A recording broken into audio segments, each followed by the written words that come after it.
Hewan disembelih, dipotong, digorok. Bagi sebagian orang yang menjunjung tinggi asas perikewanan, mungkin dirasa agak ngeri ya, apalagi kalau ngebayangin kita adalah hewannya. Duh, ngeri-ngeri sedap gitu kan. Tapi akhi, di zaman Rasulullah Shallallahu Alaihi Wasallam pernah terjadi kumpulan unta ternak saling berdesakan bukan karena rebutan makanan, bukan juga karena sembako, tapi karena pengen disembelih.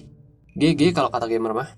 Seperti yang kita tahu, kebiasaan hewan, insting hewan, kalau hewan itu tahu mau disembelih, entah tahu dari yang dilihatnya, atau tahu dari bau darah temannya yang baru aja disembelih itu, kemungkinan ngamuk-ngamuk gitu kan.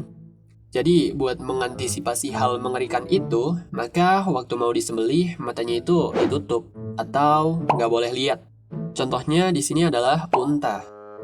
Toyib, kita masuk ke kisahnya. Suatu ketika, Rasulullah Muhammad Shallallahu Alaihi Wasallam berkurban untuk menyembelih unta. Saat itu, salah seorang sahabat menutupi mata unta yang akan disembelih. Rasulullah yang hendak menyembelih unta kemudian berkata, "Buka, biarkan mereka melihat." Kemudian sahabat menjawab, "Wahai Rasulullah, mereka kalau melihat darah mengamuk." Kemudian Nabi berkata, "Biarkan mereka melihat." Maka para unta itu pun dibiarkan melihat.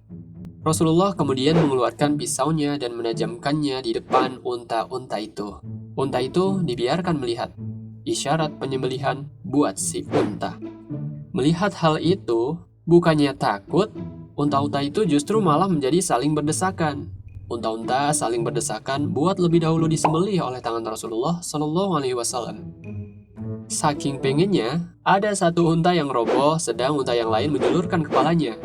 Berharap Rasulullah memilihnya agar lebih dahulu disembelih. Masya Allah, itulah kisah singkat unta-unta yang saling berebut posisi agar lebih dahulu untuk disembelih oleh Rasulullah Shallallahu Alaihi Wasallam.